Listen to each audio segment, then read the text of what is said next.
Good day mga ka-DIY. Meron lang akong i-share mga ka-DIY kung paano gamitin ang Circuit Wizard application for making schematic diagram and PCB layout. At meron din siyang animation demonstration kung working ba ang PCB layout na yung ginawa. Okay? Sa mga mahilig dyan, mag-DIY project na katulad ko, baka makatulong ito sa inyo lalo na sa mga baguhan pa lang sa electronics. Okay, bago natin simulan, at kung bago pa lang dito sa aking channel, huwag kalimutang like and share and comment and click the notification bell para lagi kayong updated kapag may bagong upload na video. Okay, simulan natin guys. Ito, na-open ko na yung Circuit Wizard. So, ilulod ko ngayon yung aking ginawang schematic. Ito, buksan natin yan. O yan, ito guys. Meron na akong schematic na ginawa, niload ko lang. So, piplay natin siya para makita natin yung simulation test. Okay. So, gumana yung flasher. Ito, nagpa-flash siya. Switch off, switch on. Ito yung volume niya. Kung gusto mong pabilisin o pabagalin ang hazard. Ito, ginawa ko doon dati sa aking project na motor. Hazard flasher. Adjust natin. So, yun. Ayan, pinibilis siya. So, working sa simulation niya. Ngayon, lulod naman natin yung PCB layout. Tayo dito. May ginawa na akong PCB layout. Okay guys, ito na siya. PCB. Meron siyang yan, normal, you're working, current flow, logic, tsaka artwork. Pwede mo siyang i-print out, pwede mo siyang layout.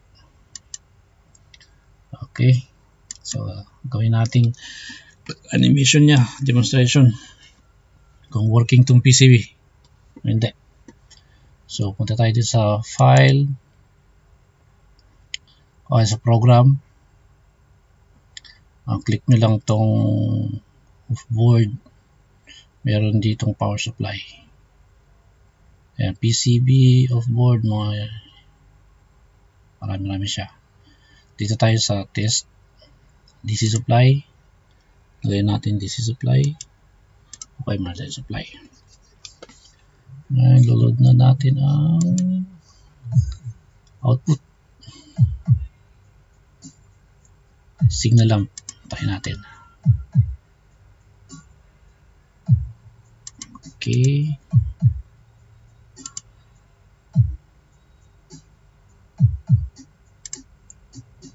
Okay. Meron tayong PCB, signal lamp, tsaka power supply. Gawin natin ang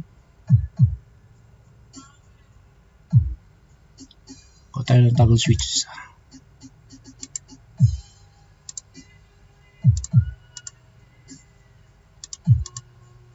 Okay, ito na. Toggle switch. Kukonek na natin to. Ito yung output. Ito isa pa. Output.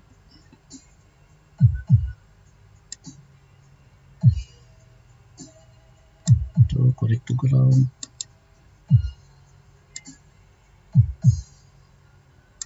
Okay. So, dito, connect natin yung supply niya. Okay. So, ito yung power supply natin. Connect natin doon.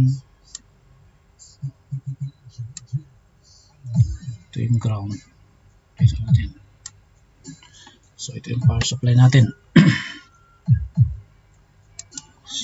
On natin. 12 volts. Adjust natin siya. Up. Mag-zoom. Okay na tayo. Pwede natin type 12. Okay. naka-on na siya. So i-play natin to. Natin kung gagana tong schematic na to. Okay, play.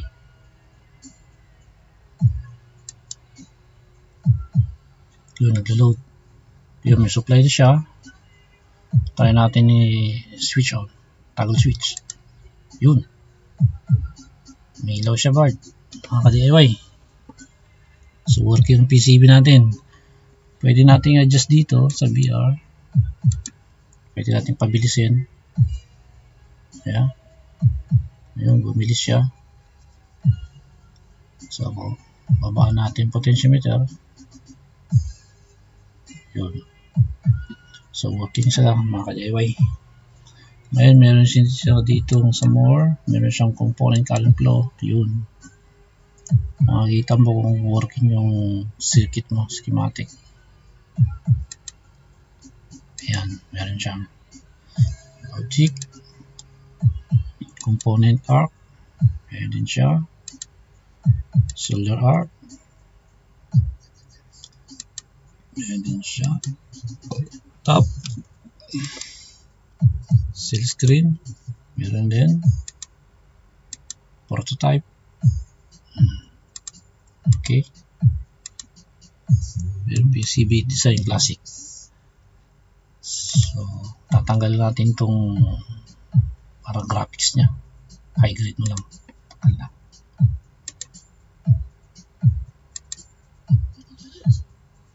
So, yun guys. Working siya. O, yan. Okay. Ngayon, balikan natin yung schematic. Working din siya. Kaya ako platin lagyan to ng blocking diode para hindi siya bumalik pag kinabit mo dun sa left and right na signal light. Kasi pag wala tong diode na to, pag kinilik mo yung hazard mo, magbiblink to yung kabila. Kaya nilagyan ko ng blocking diode para hindi siya mag-connect. So one direction lang sila lahat.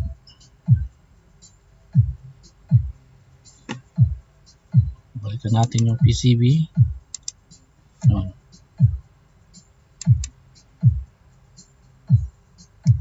Okay. Okay guys. Sana nagustuhan nyo itong demonstration. Kayo na lang bahalang sa circuit. Mag-explore. Hindi ko pa masyadong na-explore to. Okay guys. Good day. And thanks for watching. Good luck. See you next video tayo.